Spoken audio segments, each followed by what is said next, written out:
السلام علیکم لسنرز، آج میں آپ کے ساتھ سٹوری مائی نی کا third and last part share کرنے جا رہی ہوں۔ امید کرتی ہوں آپ کو یہ سٹوری پسند آئے گی۔ آپ سے ریکویسٹ ہے اس چینل کو لائک، شیئر اور سبسکرائب کریں۔ بس ایک بار پھر زندگی رواں دواں ہو گئی۔ کچھ ہی عرصے میں گھر میں عبداللہ کی بیٹی نے جنم لیا تو سب اس ننھی پری کی کلکاریوں میں زندگی ڈھونڈنے لگے۔ زینب سکول چلی جاتی تو عبداللہ کی دلہن اسے صبح میں صاف ستھرا کر کے دودھ پلا کر خالہ ہاجرہ کی گود میں تھما دیتی۔ عثمان کا دل بھی اس ننھے وجود کے آنے سے بہل گیا۔ ابراہیم چچا بھی شام میں اسے اٹھا کر باہر لے جاتے۔ 3 سال اسی طرح گزر گئے۔ اس دوران عبداللہ کے گھر میں ایک بیٹے کی پیدائش ہوئی۔ اب ابیہا اور روحان گھر کی رونق اور باقی گھر والوں کے جینے کی وجہ تھے۔ اسی دوران عبداللہ کو شہر میں ایک اچھی نوکری کی پیشکش ہوئی تو خالہ ہاجرہ اور چچا ابراہیم نے اسے زندگی میں آگے بڑھنے کا مشورہ دیا اور جلد ہی وہ دونوں اپنے بچوں کے ساتھ شہر منتقل ہو گئے۔ عبداللہ کی آنکھیں بھیگی ہوئی تھیں۔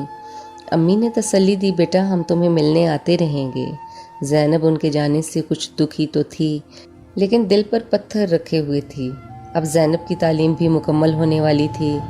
عبداللہ اور رقیہ کے بچے بھی بڑے ہو رہے تھے۔ خالہ ہاجرہ اور ابراہیم چچا ان کی خوشیوں میں مسکرانے لگے۔ آج ابراہیم چچا کے ماموں زاد بیٹے اور ان کی بیوی کو ان کے گھر آنا تھا۔ ابراہیم چچا انتظار کر رہے تھے۔ وہ کئی سالوں بعد آ رہے تھے۔ زینب کی ذہانت اور ہر امتحان میں کامیابی کے چرچے ان تک بھی پہنچ چکے تھے۔ آج وہ اپنے بیٹے کے رشتے کے لیے آئے تھے جو حیدرآباد میں کسی یونیورسٹی میں ملازمت کرتا تھا۔ پڑھا لکھا لڑکا تھا۔ ان کے اصرار پر ہاجرہ خالہ نے ابراہیم چچا دونوں نے ہاں کر دی۔ کبیر بہت عاجز اور اچھا لڑکا تھا۔ کچھ دن بعد وہ لوگ رسم کرنے گھر آ گئے۔ زینب نے تو اسے کئی سال پہلے دیکھا تھا، شاید جب موسیٰ کا قتل ہوا۔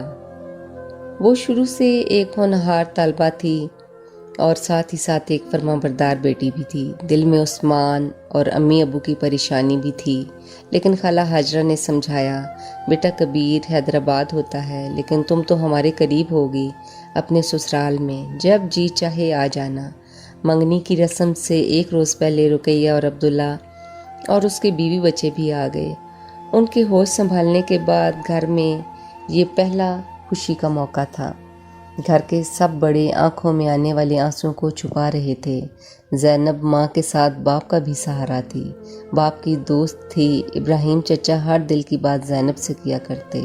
وہ ابراہیم چچا جو جوانی میں کڑوے لہجے اور سخت مزاج کے حامل انسان تھے، اب بہت بدل گئے تھے، لیکن زینب شروع سے گھر میں چھوٹے ہونے کی وجہ سے ان کی لاڈلی تھی۔ ہاں یہ بات اور تھی، پے در پے غموں سے اس کا بچپن چھن سا گیا، لیکن وہ باہمت تھی، ماں باپ کی اور عثمان کی ساتھی تھی۔ زینب کی شادی 2 سال بعد طے پائی۔ اسی دوران اسے ایک بہت بڑے کالج میں نوکری مل گئی۔ امی ابو تو یہی چاہتے تھے کہ وہ اپنے پاؤں پر کھڑی ہو، اجازت دے دی۔ اب کبیر سے بھی کبھی کبھی بات ہو جاتی۔ صبح سویرے اٹھتی، امی کا ہاتھ بٹاتی، عثمان کی ضرورت کی چیزیں اس کے پاس رکھتی۔ کبھی وہ سو رہا ہوتا تو اس کے ماتھے پر پیار دیتی اور کالج چلی جاتی۔ عثمان میں ہمیشہ چھوٹا بچہ ہی اسے نظر آتا۔ اس کی نظریں بھی دن بھر گیٹ پر لگی رہتی کہ زینب کب واپس آئے گی۔ جیسے جیسے شادی کا وقت قریب آ رہا تھا وہ بہت پریشان سی تھی۔ گھر میں امی ابو کی دیکھ بھال کے لیے کوئی نہ رہتا تھا اور ابراہیم چچا اور خالہ ہاجرہ عبداللہ کی فیملی کو بلانا اس لیے نہیں چاہتے تھے کہ ان کے دل میں یہی بات تھی، اور بیٹو تو دنیا سے چلے گئے، اب عبداللہ تو زندگی کی کچھ خوشیاں سمیٹ لے۔ عبداللہ سے جو ہو سکتا گھر پیسے بھیج دیتا، کچھ زرعی زمینوں اور مویشیوں سے حاصل ہو جاتا، باقی کی ذمہ داریاں زینب نے اپنی تنخواہ سے اٹھا لیں۔ امی کی دواؤں کا، عثمان کے کھانے پینے کا خیال رکھتی۔ اب شادی میں 2 ماہ رہ گئے، گھر میں تھوڑی بہت تیاریاں شروع ہو گئیں۔ ابراہیم چچا زرعی زمین جو کہ پہلے ہی بہت کم رہ گئی تھی، اس کا تھوڑا سا حصہ بیچنے کو تیار تھے۔ زینب کے لاکھ منع کرنے پر بھی وہ نہ مانے اور شادی کے انتظامات شروع ہو گئے۔ کبیر اور اس کے گھر والوں نے آ کر کسی بھی قسم کے جہیز سے سختی سے منع کر دیا۔ خالہ ہاجرہ نے بس اس کے چند کپڑے بنائے اور رقیہ اور وہ اسے رخصت کرنے کی جو تھوڑی بہت تیاری کرنی تھی اس میں لگ گئے۔ آج مائیوں کی رسم تھی، وہ پیلا جوڑا پہنے بیٹھی تھی، یہ زندگی کا ایسا فیصلہ تھا جس پر خوش بھی تھی، لیکن امی، ابو اور عثمان کی وجہ سے غم زدہ بھی تھی۔ سب اس کو دلاسا دے رہے تھے، ارے ہم سب آتے جاتے رہیں گے، یہ ساتھ میں رشیدہ آپا کو بھی کہہ رکھا ہے، وہ روز آئیں گی، امی کا ہاتھ بٹائیں گی۔ پھر راشد بھی تو ابو کے ساتھ ہاتھ بٹانے آتا ہے نا، اس نے وعدہ کیا ہے وہ عثمان کا بھی خیال رکھے گا۔ عبداللہ نے بھی کہا میں ہر ہفتے چکر لگاؤں گا، رقیہ نے تسلی دی، پھر بھی ابو امی کے پاس آتی رہوں گی۔ بہت دل مضبوط کر کے وہ شادی پر راضی ہوئی تھی، اور اس نے کبیر سے اجازت مانگ لی تھی کہ امی ابو کی ضروریات کو پورا کرنے کے لیے مجھے نوکری کرنا ہوگی، جس پر اسے کوئی اعتراض نہ تھا۔ آج کے دن سب کی یاد ستا رہی تھی، نظریں آج بھی عیسیٰ بھائی کے انتظار میں تھیں، آنکھوں سے آنسو بہہ رہے تھے۔ مہندی کی رسم کی ادائیگی کے بعد سب آرام کرنے لگے۔ رقیہ باجی، اس کے سسرال سے آیا زینب کا جوڑا اور باقی چیزیں ترتیب دے کر رکھنے لگیں۔ صبح فجر کی اذان اور پرندوں کی چہچہاہٹ کے ساتھ ہی امی، رقیہ اور بھابھی جاگ گئیں۔ صبح سویرے صحن کی صفائی، مہمانوں کے ناشتے کی تیاری کی۔ عبداللہ بھائی تو رات سے ہی مردان خانے میں دیگوں کی تیاری میں لگے تھے۔ امی صحن میں لائن با لائن ڈلی چارپائیوں پر چادریں ڈال رہی تھیں۔ آخر زینب سب کے بہتے آنسوؤں میں رخصت ہو کر کبیر کے ساتھ اس کے گھر آ گئی اور نئی زندگی شروع ہو گئی۔ زینب کے گھر میں 2 جیٹھانیاں، ایک نند، جیٹھ اور ساس سسر تھے۔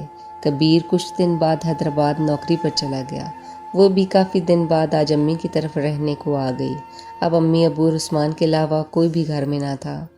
ہاں، ساتھ والی خالہ جی روزانہ صبح میں امی کا ہاتھ بٹانے آ جاتی۔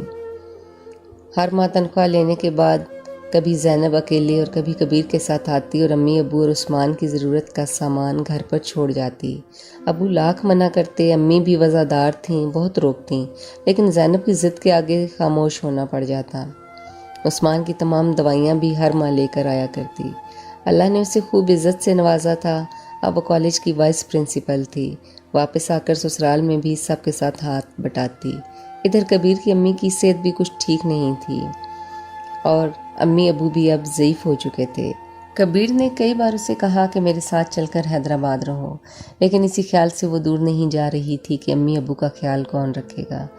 امی کے سمجھانے پر آخر وہ جانے پر رضامند ہو گئی اور آخر ایک دن سب کو الوداع کہا اور کبیر کے ساتھ حیدرآباد آ گئی۔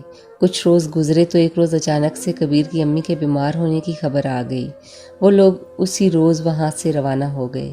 کبیر کی امی شدید بیمار ہو گئیں۔ 20 سے 25 دن تک ہاسپٹل میں داخل رہنے کے بعد اس جہان فانی سے رخصت ہو گئیں۔ تقریباً 2 ماہ تک زینب یہیں رک گئی، پھر ایک بار دوبارہ اسے کبیر کی خاطر واپس جانا پڑا۔ وہ کبیر کو تنہائی اور تکلیف میں نہیں دیکھ سکتی تھی۔ اسی بات کو 1 سال گزر گیا اور خدا نے زینب کی گود میں ننھی مریم کے وجود کو بھیج دیا۔ زندگی میں تھوڑی تبدیلی اور رونق آ گئی۔ مریم 2 ماہ کی تھی تو زینب کو ایک بار پھر بری خبر ملی، جسے سنتے ہی اس کے پاؤں تلے سے زمین نکل گئی اور وہ زمین پر ہی گر گئی۔ کبیر نے اس مشکل میں اسے سنبھالا اور بہت صبر اور حوصلے کے ساتھ اسے دلاسا دیا، اور وہ وہاں لاہور شہر روانہ ہو گئے، جہاں اس کی امی ہاسپٹل میں تھیں۔ آج صبح سویرے سلنڈر پھٹنے سے باورچی خانے کی چھت گری، جس کے ملبے تلے خالہ ہاجرہ دب گئیں اور وہ بہت تکلیف میں تھیں۔ باقی سب بھی ہاسپٹل میں موجود تھے۔ زینب سے امی کی یہ حالت دیکھی نہ جاتی تھی، لیکن وقت سب سے بڑا مرہم ہے۔ اب زینب کو مریم کا کچھ پتہ نہ تھا، اسے اس کی پھپھو ہی کھلاتی پلاتی اور سنبھالتی۔ زینب کو تو اتنے سالوں بعد خوشی ملی، لیکن خوشی بھی راست نہ آئی۔ خالہ حاجہ کو ٹھیک ہونے میں 3 ماہ لگ گئے، ان کی زندگی بچ گئی، لیکن اب انہیں بے پناہ ہمت کی ضرورت تھی۔ ان کی تکلیف ابراہیم چچا سے بھی سہی نہ جا رہی تھی، لیکن بس حالات کے رحم و کرم پر سب چلتے جا رہے تھے۔ کچھ ماہ گزرے تو ایک بار زینب اور مریم دوبارہ بے سدھ وجودوں کے ساتھ کبیر کے پاس لوٹ آئے۔ خالہ حاجرہ کو یہ غم ستاتا کہ زینب بھی اپنے گھر سکون سے نہیں رہ پا رہی۔ اسے پیچھے سے سب کا دھیان رہتا، اس لیے ہر بار اب فون پر یہی کہتی، میں بالکل ٹھیک ہوں، لیکن خالہ حاجرہ اس تکلیف سے تو نکل آئیں۔ 2.5 سال بعد انہیں ہارٹ اٹیک ہوا اور ایک بار پھر اللہ نے انہیں اس بیماری سے بھی بچا لیا۔ زینب جائے نماز ڈالے اپنے رب سے التجا کر رہی تھی، میری امی پر رحم کرنا یا رب۔ بس یہ وقت بھی گزر ہی گیا اور ایک بار پھر زندگی رواں دواں ہو گئی۔ اب خالہ ہاجرہ میں عثمان کو سنبھالنے کی بھی ہمت نہ تھی۔ عبداللہ اکثر آتا، امی ابو کی اور گھر کی ضرورت کے کچھ سامان لے آتا، لیکن بچوں کی پڑھائی اور کچھ گھریلو مجبوریوں کی بنا پر وہاں زیادہ رک نہ سکتا۔ اب جب بھی وہ لوٹ جاتا تو خالہ ہاجرہ اور چچا ابراہیم کی آنکھوں میں آنسو ہوتے، چاہ کر بھی وہ اسے روک نہ سکتے، خود کو بہت بے بس اور اکیلا محسوس کرتے۔ اس بار عبداللہ اگلے ہفتے پھر آ گیا، ساتھ میں بڑا بیٹا روحان بھی تھا۔ عبداللہ نے آ کر دن گزارا، امی اور ابا کے ساتھ کچھ کام نپٹائے، شام میں واپس جانے کو تیار ہوا تو چچا ابراہیم کے روکنے پر پہلی بار رکنے پر تیار ہو گیا اور دونوں نے رات ان کے پاس گزاری۔ عثمان بھی ان کے آنے پر بہت خوش ہو جاتا تھا۔ رات میں بیٹھ کر دیر تک ابا اور عبداللہ باتیں کرتے رہے۔ عبداللہ اس بار بھی ان سے اصرار کر رہا تھا کہ وہ سب ساتھ چل کر شہر میں ان کے ساتھ رہیں، لیکن ابا کی اس گھر میں یادیں جڑی تھیں، پھر وہ اس پر بوجھ بھی نہیں بننا چاہتے تھے۔ اگلے دن صبح بازار گیا، گھر کے لیے سامان، سبزی، گوشت، فروٹ لے آیا۔ امی نے دیکھا تو فکر کرنے لگیں، بیٹا یہ کیا، اتنا کچھ کیوں لے آیا؟ عبداللہ نے کہا، امی میرا دل کر رہا تھا، آپ اور ابا تو کچھ بتاتے نہیں، اس پر کہا میں خود ہی لیتا جاؤں۔ آپ کبھی نہیں بتائیں گے کہ آپ کو کیا چاہیے۔ امی نے ماتھا چوما، وہ بھی امی کے پاؤں میں بیٹھ گیا اور کہنے لگا، امی آپ مجھ سے ناراض تو نہیں ہیں؟ خالہ ہاجرہ گھبرا سی گئیں اور کہنے لگیں، کیوں بیٹا، ہم کیوں ناراض ہوں گے؟ تم نے یہ سوچا بھی کیوں؟ عبداللہ کہنے لگا، امی آج دل بہت گھبرا رہا ہے، واپس جانے کو جی بھی نہیں چاہ رہا۔ امی خود اس کے بغیر اداس رہتی تھیں، لیکن اسے دلاسا دیا اور دعاؤں میں رخصت کیا۔ روحان اور وہ ان کی دعاؤں میں واپس آ گئے۔ گھر پہنچنے پر انہوں نے خیریت سے پہنچنے کی اطلاع بھی دے دی۔ اگلی ہی شام ایک اندھوناک خبر نے خالہ ہاجرہ اور ابراہیم چچا کے اوسان ہی قطع کر دیے۔